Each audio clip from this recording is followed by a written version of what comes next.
Dear student, welcome to skill study centre YouTube channel.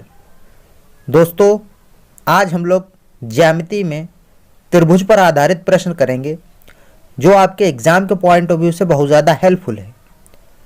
दोस्तों, ये video मैं specially super TT, टीएसएसबी और RRB group D यानी railway group D के लिए बना रहा हूँ, जिसकी हम लोग धुआंधार प्रैक्टिस कर रहे हैं। वीडियो को पूरा देखें, पक्का आपको इससे हेल्प मिलेगी। आज हम लोग त्रिभुज पर आधारित प्रश्न करेंगे। यहाँ से अक्सर एक या दो क्वेश्चन आपको देखने को मिल जाता है। चलिए शुरू करते हैं। दोस्तों, वीडियो शुरू करने से पहले जो कुछ इम्पोर्टेंट बातें हैं वो आपको पता होनी चाहिए, वो आपको मैं बता देता हूँ। देखो, एक त्रिभुज में मीडियन, एल्टीट्यूड और एंगल बाइसेक्टर क्या होते हैं, इसको मैं थोड़ा बेसिक तरीके से समझ लेते हैं। इसके बाद क्वेश्चन करेंगे, ईजिली सॉल्व कर लेंगे। देखो, पहले माध्यिका क्या होती है त्रिभुज में, उसको देख लेते हैं। माध्यिका, ठीक है, मीडियन, इसको समझ लेते हैं। इसकी प्रॉपर्टी क्या होती है। देखो, जैसे ये एंगल हो गया, त्रिभुज हो गया आपका ए बी सी। माध्यिका का यह काम होता है कि ये माध्यिका अपने सामने वाली भुजा को दो बराबर यानी इक्वल पार्ट में बांट देती है। अगर यहाँ से इस पर एक माध्यिका डाली जाए तो मान लो ए से डी, ए डी ये आपकी माध्यिका हो गई, तो ये सामने वाली भुजा जो बी सी है इसको दो बराबर भागों में बांट देती है। मतलब बी डी और डी सी जो होगा वो बराबर होगा, ठीक है। और ये जो त्रिभुज का क्षेत्रफल है यानी ए बी डी और ए सी डी, ये क्षेत्रफल भी बराबर होगा। मतलब त्रिभुज को इक्वल दो बराबर भागों में भी बांट देती है, और जो सामने वाली भुजा होती है इसको भी दो बराबर भागों में बांट देती है। कौन? माध्यिका, ठीक है। इसको आप याद रखना। अगर यहाँ से, और एक दूसरी बात, ये जो माध्यिका होती है ये 2:1 के रेशियो में होती है, ठीक है। अभी देख लेते हैं, अगर यहाँ से माध्यिका डालें तो ये सामने वाली भुजा को दो बराबर भागों में बांट देगी, ये इसके बराबर होगा, ठीक है। अगर यहाँ से हम लोग माध्यिका डालें इस तरीके से, ये वाली जाएगी यहाँ से, ठीक है। तो ये जो जहाँ पे ये तीनों माध्यिकाएं जहाँ पे ये कट करती हैं उसको केंद्रक कहते हैं, ठीक है। अब क्वेश्चन में जहाँ भी केंद्रक का यूज होगा आप समझ जाना है कि वहाँ माध्यिका डाली गई है, ठीक है। तो ये भी भुजाएं बराबर होंगी और ये 2:1 के रेशियो में इसको डिवाइड करती हैं। अभी मैंने बताया जो माध्यिका होती है त्रिभुज को भी बराबर भागों में बांट देती है। मतलब अब इसमें 6 पार्ट हो गए आपके। देखो, 1 2 3 4 5 और 6, इन 6 पार्ट का जो भाग, जो इनका क्षेत्रफल होगा वो बराबर होगा। मतलब एक पोर्शन ये हो गया 1 2 3, मतलब इन सब का जो क्षेत्रफल होगा यानी एरिया होगा वो बराबर होगा। मतलब जो बड़े वाले त्रिभुज का क्षेत्रफल होगा वो इन 6 छोटे छोटे खंडों के बराबर होगा। इसको आप याद रखना, ठीक है। इसके बाद हम इसको समझ लेते हैं कि एल्टीट्यूड क्या होता है। एल्टीट्यूड, देखो बहुत ज़्यादा फर्क नहीं होता है। एल्टीट्यूड यानी लंब केंद्र क्या होता है। देखो, इसमें भी फर्क ये होता है, समझ लो इसको भी। मान लो ये ए हो गया, ये बी हो गया और ये सी हो गया। इसमें जो एल्टीट्यूड होता है ये सामने वाली भुजा पर लंब होता है, मतलब परपेंडिकुलर होता है। वहाँ पर ये 90 का कोण बनाएगा, ठीक है। ए बी सी, मान लो ये डी हो गया, तो ये सामने वाली भुजा पर 90 का कोण बनाता है। अगर यहाँ से एल्टीट्यूड डाला जाए तो यहाँ पर भी ये 90 का कोण बनाएगा। मान लो बी ई हो गया, और यहाँ से अगर इस पर एल्टीट्यूड डाला जाए तो ये सी ई होगा, सी एफ मान लो, ठीक है। एफ, ई नहीं एफ, ठीक है। एल्टीट्यूड की खास बात ये होती है कि जहाँ से एल्टीट्यूड, ये जहाँ पर ये तीनों एल्टीट्यूड कट करते हैं उसको ऑर्थो सेंटर कहते हैं, ठीक है। इसको क्या कहते हैं? केंद्रक कहते हैं, लंब केंद्र, ठीक है। क्या कहते हैं इसको? लंब केंद्र। इंग्लिश में इसको ऑर्थो सेंटर कहते हैं। क्वेश्चन में जहां भी अगर आपका लंब केंद्र का यूज किया जाए तो समझ लेना कि वहां एल्टीट्यूड डाला गया है। एल्टीट्यूड की ये खास बात होती है, जहां पे ये कट करता है तो यहां से ये एल्टीट्यूड है तो बाकी दोनों साइड से यानी जो यहाँ से रेखा यहाँ पे आएगी, मान लो ये ओ पे कट करता है, तो ये जो ओ पॉइंट होगा वो यहाँ से भी समान दूरी पर होगा और डी से भी समान दूरी पर होगा। इसी तरीके से जो यहाँ सी से एल्टीट्यूड डाला गया है ओ पर, तो जितना ओ ई होगा उतना ही ओ डी होगा। इसी तरीके से देखो ए से जो एल्टीट्यूड ए डी डाला गया है, तो ए ओ जो है यहाँ से जितनी दूर ए ई होगा उतनी ही दूर क्या होगा, ओ एफ होगा। ठीक है, अगर ओ पर हम लोग एक प्रकार रख के इतनी दूरी कवर करके इसको अगर कवर करें तो यहाँ पे एक सर्कल बन जाएगा, तो एक वृत्त बन जाएगा। ठीक है, जो चारों ओर साइड को टच करेगा, तो ये होता है एल्टीट्यूड। ठीक है, इसको याद करना। इसमें जहाँ पर ये तीनों एल्टीट्यूड कट करते हैं उसको लंब केंद्र कहते हैं। क्वेश्चन में जहाँ भी लंब केंद्र का यूज होगा यानी ऑर्थो सेंटर का यूज होगा, तो आप समझ जाना कि वहाँ एल्टीट्यूड की बात की गई है। ठीक है, अब देखते हैं क्वेश्चन सॉल्व करते हैं, इजीली आप इसको समझ जाएंगे। ठीक है दोस्तों, पहला क्वेश्चन लिखा है कि 2 सेंटीमीटर, 3 सेंटीमीटर, 5 सेंटीमीटर और 6 सेंटीमीटर लंबाई वाले खंडों में से किन्हीं 3 रेखा खंडों को लेकर कितने त्रिभुज बनाए जा सकते हैं। देखो ये 2, 3, 5, 6, देखो ये 4 रेखा खंड दिए हैं, इसमें से कितने हम लोग त्रिभुज बना सकते हैं। तो मैं आपको ये बता देता हूँ कि त्रिभुज बनाने के लिए 2 भुजाओं यानी 2 छोटी भुजाओं का योगफल बड़ी भुजा से बड़ा होना चाहिए। मतलब देखो लिखा है 2, 3, 5 और 6, इनमें से 3 त्रिभुज बनाने के लिए 3 साइडें चाहिए आपको। तो इसमें से 2 छोटी भुजाओं का योग बड़ी भुजा से ज़्यादा होना चाहिए, मतलब 6 तो रहेगा, ये तो पक्का है। अब देख लो इनमें से अगर 2 और 3 को ले लें हम लोग, तो 2 और 3 कितना होता है, 5 होता है, जो कि बड़ी भुजा से कम रह जाएगा। तो 2, 3 नहीं ले सकते, हाँ 2 और 5 ले सकते हैं। देखो 2 और 5 का अगर योगफल करेंगे तो वो 6 से ज़्यादा हो जाएगा, यानी 7 हो जाएगा।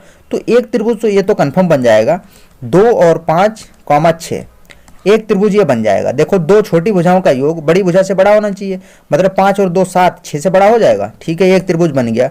और भी कुछ ले सकते हैं, हाँ और भी ले सकते हैं। अगर हम लोग 3, 5 और 6 इनको लें तब भी एक त्रिभुज बन जाएगा। देखो 3 और 5 8 हो जाता है, जो कि 6 से बड़ा है, तो ये भी त्रिभुज बन सकता है। मतलब ओवरऑल 2 त्रिभुज बन सकते हैं इन रेखाखंडों के यूज से। तो आप ये याद रखना कि 2 छोटी भुजाओं का योग बड़ी भुजा से बड़ा होना चाहिए, तभी त्रिभुज बनेगा, अन्यथा त्रिभुज संभव नहीं है। ठीक है, आई होप इसको आप समझ गए होंगे, ये कई बार एग्जाम में पूछा जाता है इसी तरीके से क्वेश्चन। चलिए अगला क्वेश्चन देखते हैं। दोस्तों लिखा है कि त्रिभुज ABC में AD माध्यिका है और AD बराबर 1/2 BC। ठीक है, तदनुसार यदि एंगल BAD बराबर 30 हो तो एंगल ACB कितना होगा। पहले हम लोग त्रिभुज को ड्रॉ कर लेते हैं, उसके बाद देखते हैं। देखो त्रिभुज ABC, एक त्रिभुज बनाएंगे ABC,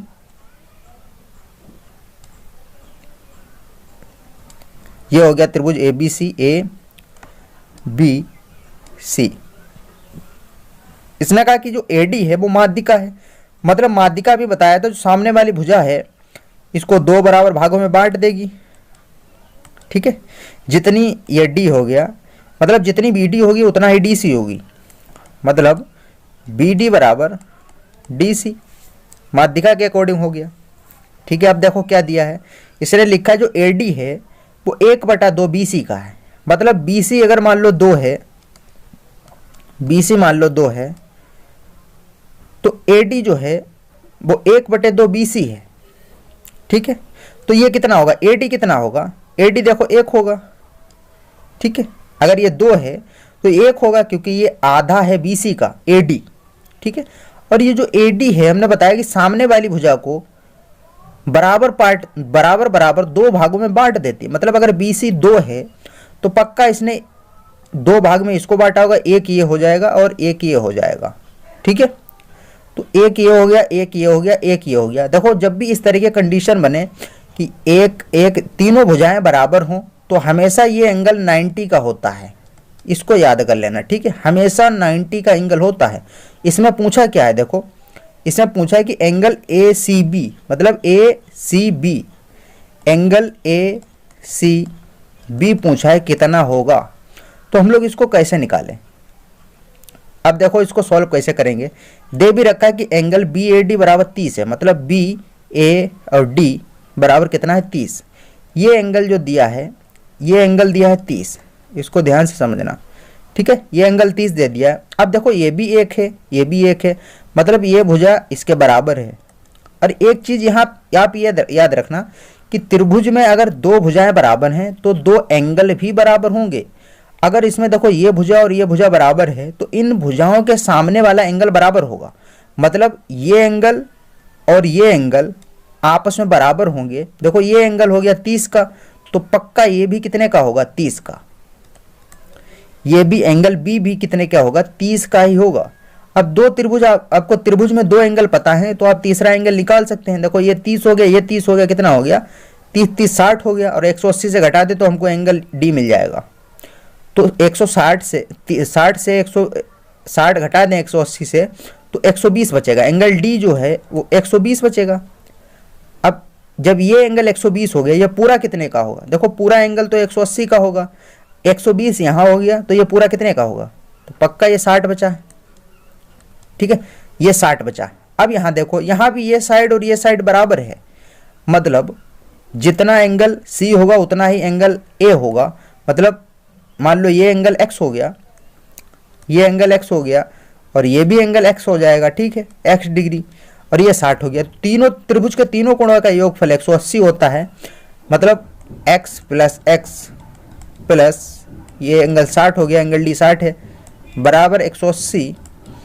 और तो 2x बराबर 60 को उधर ले जाएंगे, घटा देंगे 120 बचेगा, तो x बराबर कितना हो जाएगा 60 डिग्री, ठीक है।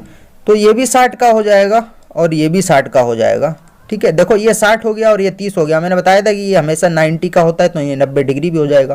पूछा था आपसे एंगल ACB कितना होगा, देखो ACB कितना हो गया 60 हो गया, मतलब ACB जो कितना हो जाएगा वो 60 डिग्री हो जाएगा। आई होप इसको आप समझ गए होंगे, यानी चौथा ऑप्शन सही हो जाएगा। इसी तरीके से इसको आप विदाउट यूजिंग पेन भी कर सकते थे, बिना लिखे इसको आप कर सकते थे। डायरेक्ट आप देख लेंगे इतना इतना हो गया तो आप उसको डायरेक्ट आंसर मार सकते हैं। अगला क्वेश्चन देखते हैं। सारे क्वेश्चन बहुत इंपॉर्टेंट हैं, इसको ध्यान से समझना।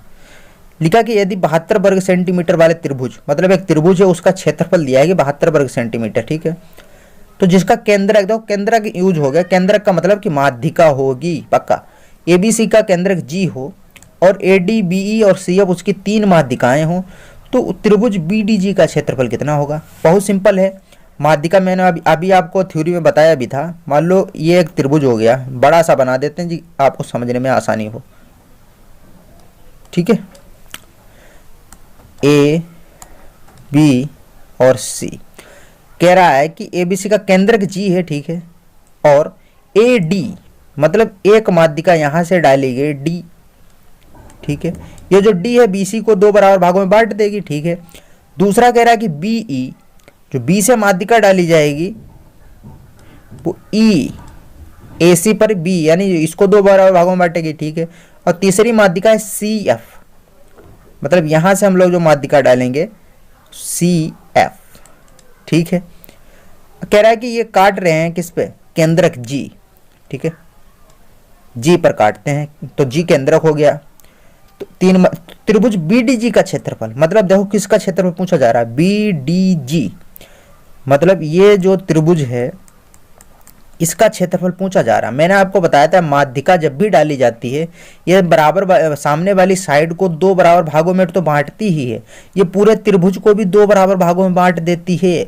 मतलब ये 3 माध्यिकाएं इस त्रिभुज को 6 बराबर भागों में बांट देती हैं। मतलब इसका जितना भी क्षेत्रफल होगा ये बराबर बराबर 6 जगह बट गया, मतलब इसमें 6 पोर्शन, 1 2 3 4 5 6, इन 6 खंडों का जो क्षेत्रफल है वो बराबर है एक दूसरे के, लेकिन पूरे त्रिभुज का दिया है, मतलब इन 6 खंडों को मिलाकर कितना दे दिया 72, और पूछ लिया कि BDG में तो एक ही खंड आ रहा है, मतलब 6 यूनिट बराबर 72 के है, और आपसे पूछा जा रहा है एक खंड का, तो ये तो पूरे त्रिभुज का हो गया, और पूरे त्रिभुज में 6 खंड है, मतलब 6 यूनिट है। ये यूनिट मान लो 6 यूनिट बराबर 72, तो एक यूनिट कितना क्या हो जाएगा, एक यूनिट हो जाए 6 कम 6 6 दूनी 12, 12 छंग 72, मतलब 12 वर्ग सेंटीमीटर। यहाँ सेंटीमीटर सबको लगा लेना, वर्ग सेंटीमीटर, पहला ऑप्शन सही हो जाएगा 12 वर्ग सेमी, ठीक है। अगला क्वेश्चन देखते हैं। लिखा है। अब जल्दी जल्दी सॉल्व करेंगे। देखो त्रिभुज एबीसी का केंद्रक जी है, तो यदि एजी बराबर बीसी हो तो एंगल बीजीसी कितना होगा। देखो केंद्रक है, अभी एक त्रिभुज बना लो, ठीक है, ए बी सी, ठीक है।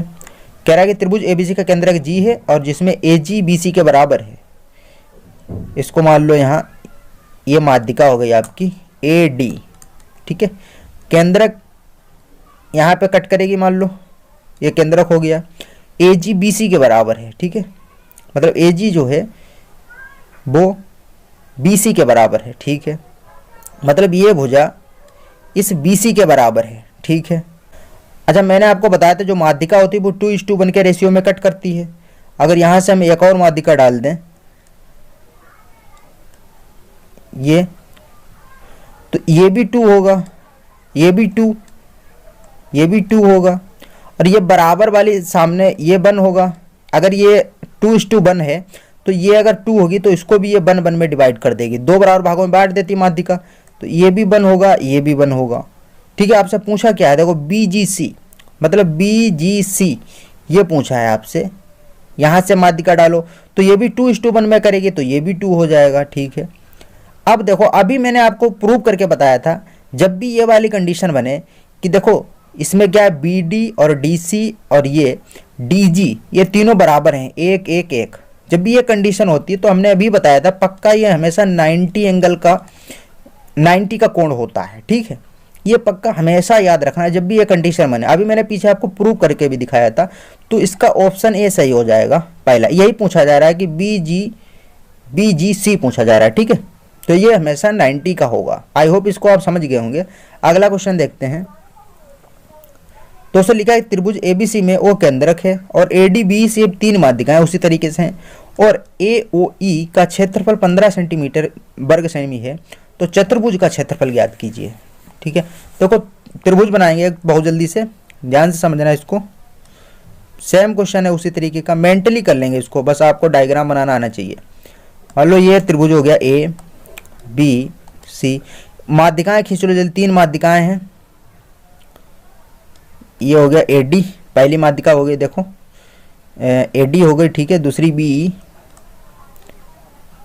ये हो गई बी ई, और तीसरी सी एफ हो गई, ठीक है, एक ही जगह टच करनी चाहिए, सी एफ, ठीक है। और ए ओ ई का क्षेत्रफल 15 है। ये तो आप जानते हैं कि इसमें हर एक पोर्शन का जो क्षेत्रफल होगा वो बराबर होगा, मतलब ये 6 पोर्शन है, इन सभी का एक दूसरे के बराबर होता है। इन 6 अगर पोर्शन को जोड़ लें तो त्रिभुज का मिल जाएगा हमको। लेकिन इसमें ए ओ ई, अब देखो ए कहाँ, ए ये जो काट रहे हैं ओ बिंदु, ओ पॉइंट पर काटते हैं, ठीक है। ए ओ ई मतलब एक पोर्शन का दिया है इन्होंने कितना, 15 सेंटीमीटर, मतलब इसका दे दिया 15, तो ये 15 वर्ग सेमी होने से हमको क्या पता चला कि हर एक पोर्शन का 15 वर्ग सेंटीमीटर क्षेत्रफल है, मतलब ये भी 15, ये भी 15, ये भी 15, ये भी 15, ये भी 15, ये भी 15, मतलब 6 पोर्शन का 15 वर्ग सेंटीमीटर इसका क्षेत्रफल है। अगर त्रिभुज का पूछ लेता तो हम लोग 15 छक्का कितना होता है, 15 पंजा पे 15 छक्का 90, तो 90 वर्ग सेमी इसका क्षेत्रफल पूरे त्रिभुज का हो जाता। लेकिन पूछा जाए बी डी ओ एफ, है कहाँ B D O F, B D O F, ठीक है। देखो बी डी ओ एफ मतलब इसमें 2 पोर्शन आ गए, एक पोर्शन देखो ये आ गया और एक पोर्शन ये आ गया है, तो इस पूरे चतुर्भुज का पूछा है। तो चतुर्भुज बी डी ओ एफ का क्षेत्रफल 2 गुणे, क्योंकि इसमें 2 पोर्शन आ गए, एक पोर्शन का 15 है तो 2 का कितना हो जाएगा, 2 गुणे 15 बराबर 30 वर्ग सेमी, ठीक है, वर्ग सेमी, यहाँ सेमी होगा स्क्वायर, ठीक है, 15 दूनी 30, मतलब ऑप्शन तीसरा सही हो जाएगा। आई होप इसको आप समझ गए होंगे। अगला क्वेश्चन देखते हैं, जल्दी जल्दी करेंगे। यदि किसी त्रिभुज का लंब केंद्र तथा केंद्रक एक समान हो तो वह त्रिभुज किस प्रकार हुआ। हमेशा याद रखना, हमेशा समबाहु त्रिभुज होगा, ठीक है, इक्विलैटरल ट्रायंगल होगा। अगला क्वेश्चन देखते हैं।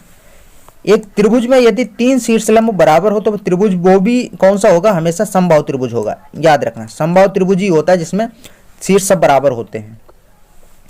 8वां क्वेश्चन देखते हैं, ये भी इंपॉर्टेंट क्वेश्चन है, जल्दी जल्दी इसको सॉल्व करेंगे। एक त्रिभुज एबीसी में A B 3 centimetre, A C 4 centimetre और एंगल ए का समद्विभाजक ए डी भुजा बी सी को बिंदु डी पर मिलता है तब बी डी इस टू डी सी बराबर होगा। पहले तो एक त्रिभुज बना लेते हैं, जल्दी जल्दी इसको सॉल्व कर लें, पता चल जाएगा। देखो कह रहा है त्रिभुज ए बी सी में ए बी बराबर 3 और ए सी बराबर 4 सेंटीमीटर। ठीक है,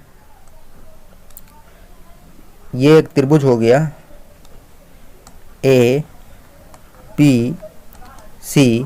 कह रहा है ए बी 3 मतलब ए बी 3 हो गया। ठीक है, कह रहा है ए सी 4 हो गया। ठीक है, कह रहा है एंगल ए मतलब एंगल ए का समद्विभाजक मतलब एंगल बाइसेक्टर ए डी भुजा बी को डी पर मिलता है।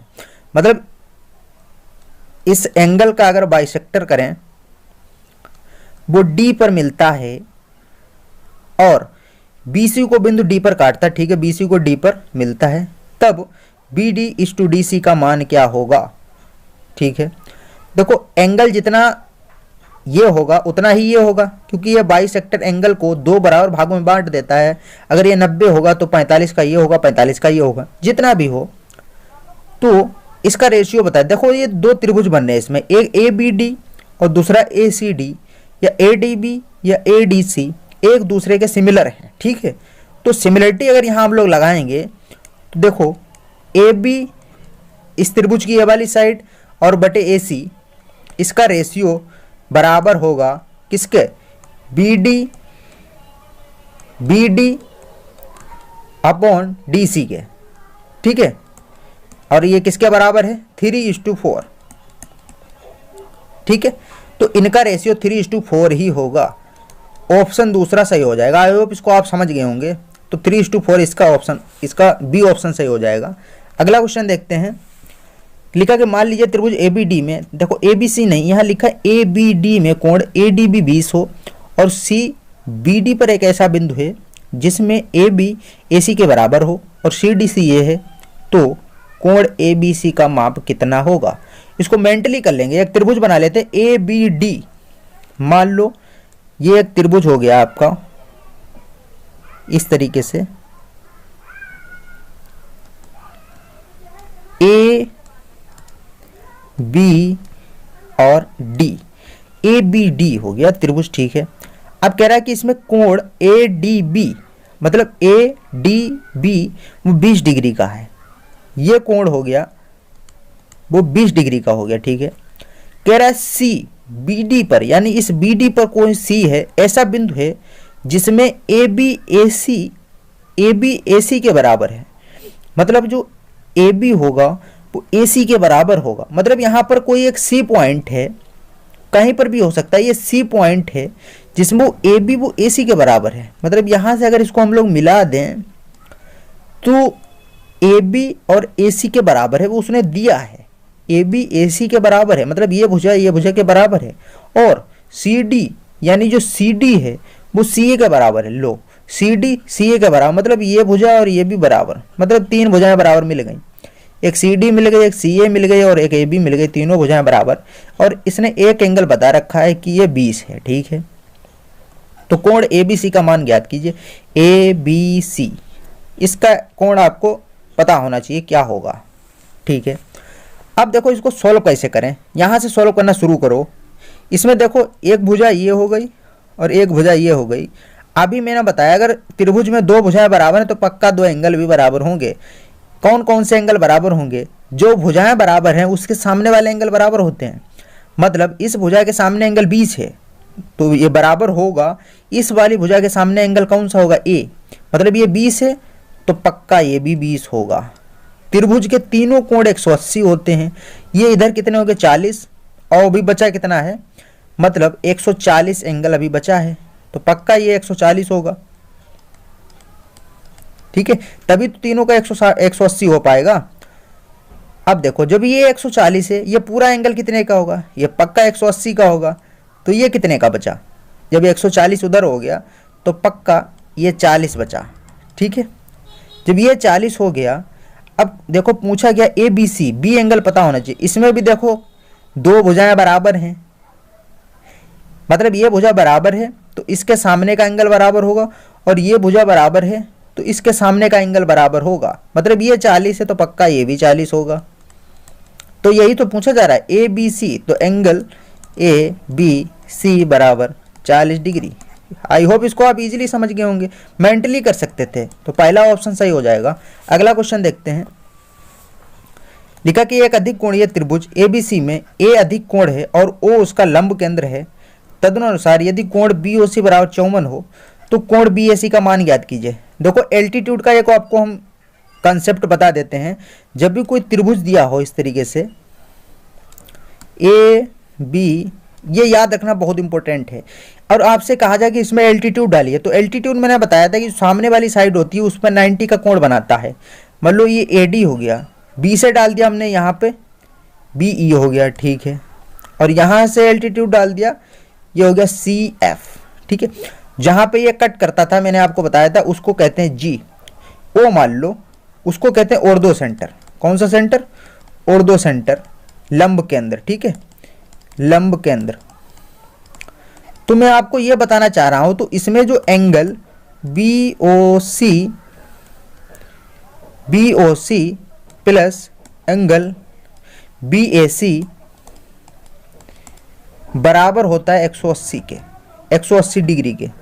तो ये आप याद रखना, ठीक है। यहाँ पे वही कंसेप्ट आपका यूज हुआ है कि ए अधिक कोण है और ओ उसका लंब केंद्र है। देखो लंब केंद्र आ गया तो पक्का समझ गया आप, ऑर्थो सेंटर यानी ये है। तो इसमें एक कोण BOC देखो 54 दिया है, यानी BOC 54 हो, ये वाला एंगल 54 दिया है। और आपसे पूछा क्या है? तो BAC पूछा है, BAC पूछा है आपसे, ये वाला पूछा है। तो ये 54 दिया, ये आपको पता है, तो 180 से घटा दो, आपको पता चल जाएगा। यानी ये 54 डिग्री हो गया और एंगल BAC पूछ दिया आपसे बराबर 180 डिग्री। तो BAC कितना हो जाएगा? 180 से घटा दो, तो एंगल BAC बराबर हो जाएगा 180, इससे 54 घटा दो तो कितना बचेगा? 126, ठीक है। तो ऑप्शन दूसरा सही हो जाएगा। आई होप इसको आप समझ गए होंगे, ये कंसेप्ट आप समझ लीजिए। अगला क्वेश्चन देखते हैं, वो भी बहुत इंपॉर्टेंट है, उसमें भी हम ये कंसेप्ट आपको बताएंगे। देखो यदि त्रिभुज में एबीसी का अंतः केंद्र देखो क्या होता है, इन सेंटर क्या होता है, इन सेंटर। देखो कोई भी त्रिभुज हो, उस त्रिभुज में क्या करते हैं हम लोग? एंगल बाइसेक्टर, मतलब कोण का आधा करते हैं। मतलब ये त्रिभुज हो गया ए बी सी, इसमें अगर यहाँ से हम लोग इस कोण का बाइसेक्ट करें, बाइसेक्ट मतलब इस कोण को दो बराबर भागों में बांट देगी वो लाइन, उसी को हम लोग एंगल बाइसेक्टर कहते हैं। और जहाँ पे ये तीनों लाइनें टच करती हैं उसको अंतः केंद्र कहते हैं। यहाँ से अगर इसको हम लोग करें तो ये भी दो बराबर भागों में बट जाएगा, यहाँ से इसको कट करें ये भी दो बराबर भागों में बट जाएगा, और ये जहाँ पे काटते हैं उसी को हम लोग अंतः केंद्र कहते हैं। मान लो ये O पॉइंट पर कट करता है, ठीक है। तो इसकी खास बात ये होती है, जो अंतः केंद्र होता है तो इसके लिए एक फार्मूला ये बनता है, एंगल BOC होगा वो 90 plus angle half angle A। अगर आपको एंगल BOC निकालना है तो आप 90 डिग्री में हाफ A जोड़ देंगे। यही तो क्वेश्चन पूछा जा रहा है। इसमें I कह दिया तो यहाँ O की जगह आप I कर लो, क्वेश्चन सेम हो जाएगा। तो त्रिभुज ABC का अंतः केंद्र और कोण A का, मतलब ये कोण दिया था इसके 60 का BIC कितना होगा, मतलब ये 60 एंगल दिया था, ठीक है। देखो ये 60 हो गया, यहाँ O की जगह इन्होंने I को यूज किया है तो हम लोग I लिख लेंगे। तो यही तो पूछा है BIC, अगर O होता तो BOC और पूछ लिया BIC, तो एंगल BIC कितना होगा? देखो 90 प्लस हाफ A कितना है? 60 दिया है, तो ये 60 डिग्री, 2 से ही जाएगा कितने पे? 30 बार में, तो 90 प्लस 30 बराबर कितना हो जाएगा? 120। मतलब BIC जो होगा वो 130 डिग्री, 120 डिग्री होगा। आई होप इसको आप समझ गए होंगे। तो दोस्तों आज के वीडियो में इतना ही। उम्मीद करते हैं कि आपको वीडियो पसंद आया होगा। मिलते हैं नेक्स्ट वीडियो में, जब तक के लिए बाय बाय, टेक केयर।